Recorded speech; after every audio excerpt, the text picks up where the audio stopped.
Day off ngayon ni Bianca, kaya naglinis siya ng buong bahay. Simple lang naman ang mga ginawa niya, dahil hindi naman sobrang dumi ng bahay. Pagkatapos niya ay nagluto siya para sa tanghalian niya. Wala si Leo, dahil may importante raw itong meeting buong araw at magiging busy. Naiintindihan niya naman yun, lalo na't alam niyang may kumpanya ito. Hindi pa rin siya makapaniwala na mayaman ito. Baka nga kasing yaman nito ang asawa niya. Natigilan naman siya, dahil naalala niya ulit ang contract husband niya. Pati si Francis din ay naalala niya bigla, matagal-tagal na rin noong huli niya itong makausap. Hindi naman kasi siya nagte-text dito, nahihiya siyang manggamusta dahil baka busy rin ito. Nang matapos sa pagluluto ay kumain na rin siya at tinext si Leo, para tanungin kung kumain na rin ba ito. Napangiti naman siya nang nag-reply rin ito, pero nawala iyon nang mabasa ang mensahe nito. From my Leo, not yet baby. I'm so busy. Maybe later. Enjoy your lunch. To my Leo, kumain ka na. Huwag ka magpalipas ng gutom dahil masama. From my Leo, fine, I'll eat. Don't worry. Text you later. Napatitig na lang siya sa huling mensahe nito. Alam niyang hindi ito agad kakain. Pakiramdam niya na sobrang busy talaga nito, dahil hindi man lang siya magawang tawagan. Madalas kasi pag siya ang unang nagte-text, ay tatawag agad ito sa kanya. Nag-aalala tuloy siya sa binata, dahil nalipusan na ito ng gutom. Pagkatapos niya kumain ay nagligpit at naglinis na siya. Tumunog na naman ang cellphone niya, at alam niyang tawag iyon, kaya dali-dali niyang kinuha dahil nasa isip niyang si Leo iyon, pero hindi naman pala. Numero lang ang nakalagay, pero sinagot niya pa rin. Hello, bati niya. Bianca, how are you? Nag-isang guhit ang labi niya, nang marinig ang boses ng nasa kabilang linya. Lloyd, paano mo nalaman ang number ko? Tanong niya at hindi pinahalata ang gulat na boses. From your coworker, Diane. You have a day off today. Casual na tanong nito. Oo, alanganin niyang sagot. Nagtataka kasi siya kung ano ang pakay nito sa pagtawag ngayon. Out of nowhere, ay bigla nitong kinuha ang numero niya at tinawagan siya. She doesn't want to judge, but she was curious why he called her. I just want to ask if you're okay right now. I am sorry because I can't stop Alora to do what she wants, ani nito na ikinakunot ng noo niya. Anong ibig mo sabihin? It's not a big deal actually, if you're not a jealous person. Diretsuhin mo ako Lloyd, hindi mapigilan na sambit niya sa inis na tono. Natigilan ito saglit pero nagsalita rin naman. Wow, my name sounds good. When you say it, he said with a raspy voice. Mas lalo lang siyang nakaramdam ng iritasyon, dahil sa komento nito. Well, probably, Alora was eating lunch with your husband now at his office. Nahigpitan niya ang kapit sa cellphone na hawak. Maya-maya ay nag-vibrate ang cellphone niya, kaya naibaba niya iyon. Galing ang text message kay Lloyd. May nakapin doon na address, at hindi niya alam kung ano yun. Ano tong sinend mo? You didn't know your husband's company address. He chuckled. Nanlaki naman ang mata niya. Alam ko, pero hindi ko lang alam ang eksaktong address, kaya nagtanong pa ako para sure, bawi niya agad. Okay, just thank me later. Maybe, we can hang out and drink until we pass out.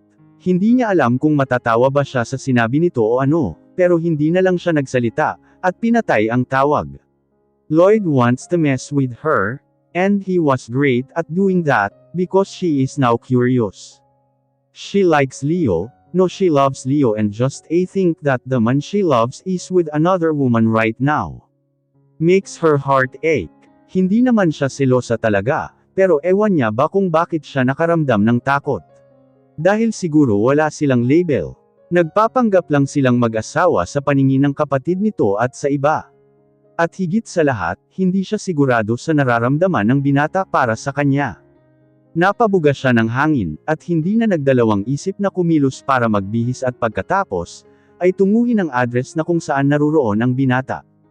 Leo was so busy and he even forgot to eat his lunch. Kung hindi pa tumawag ang asawa niya, ay tuluyan niya nang makakalimutan ang pagkain.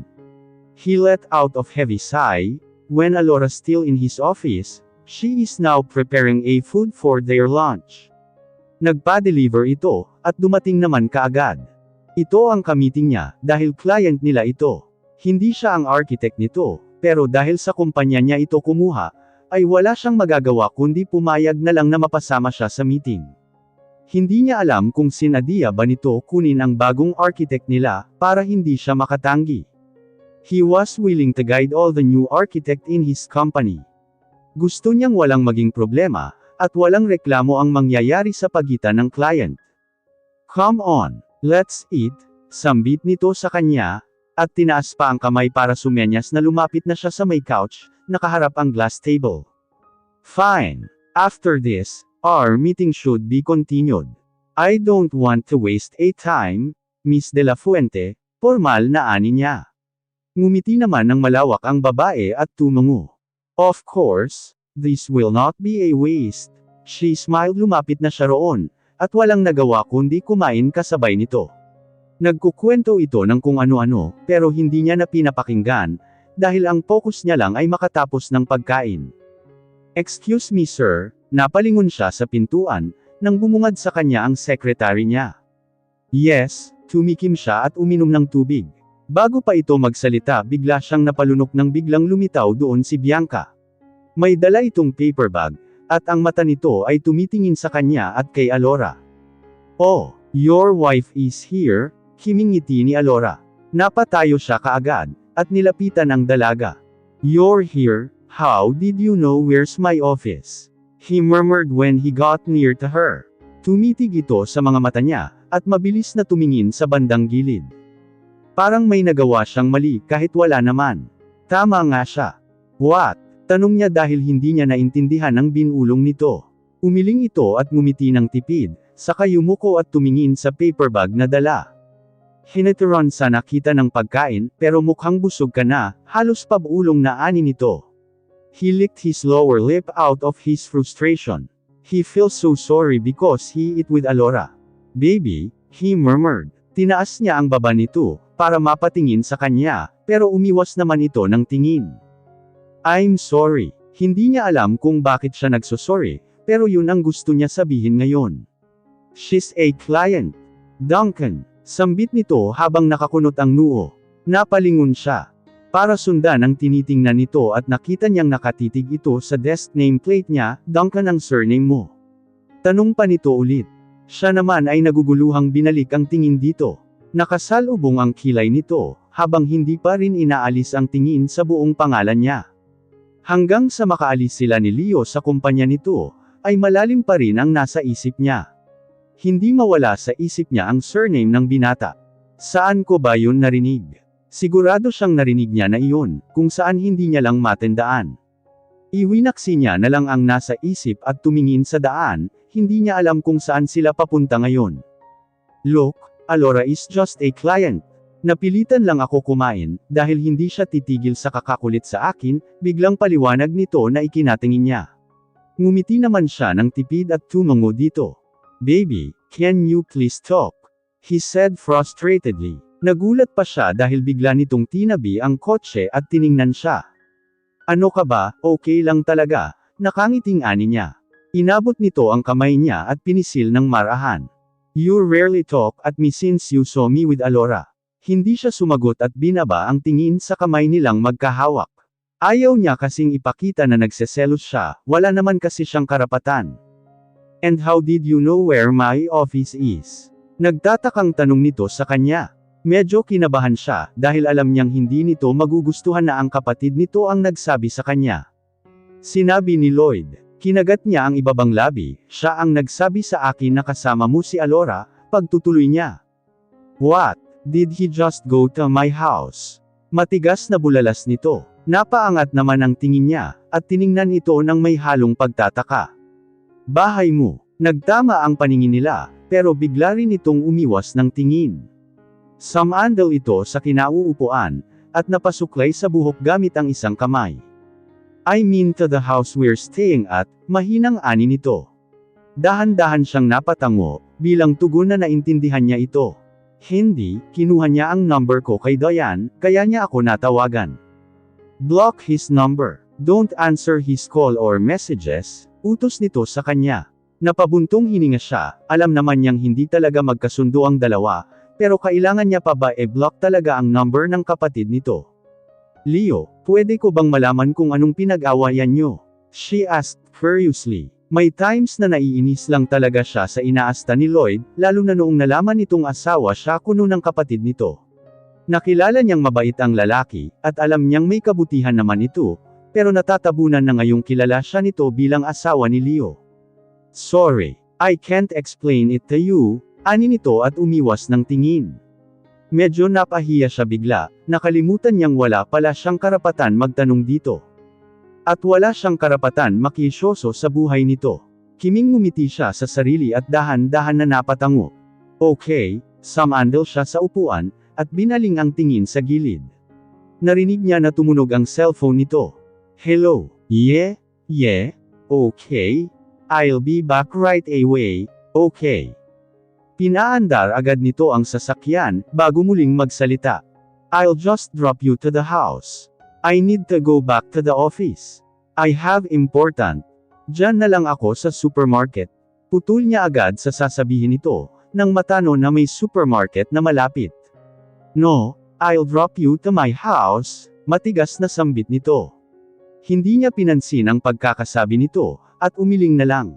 May bibilhin ako, importante, dadaan naman kasi talaga ako sa supermarket pagkatapos ko sa'yo ibigay ang pagkain, bumaling siya rito at ngumiti. Pinakita niya na nagsasabi siya ng totoo, kahit hindi naman talaga. Reason niya lang ang pagpunta sa supermarket, para ibaba na siya nito. Ewan niya ba, sumama ang loob niya. She was jealous and now disappointed to herself, because she was like a fool and acting like a real wife to him. Fine. Send me a text message if you got home, okay. Take care, ani nito at akmang hahalikan siya, nang mabilis siyang umiwas, at binuksan ang pinto ng sasakyan. Ingat, sambit niya habang nakayuko, at sinarado na agad ang pinto ng kotse. Tumalikod siya at naglakad papalayo sa sasakyan nito.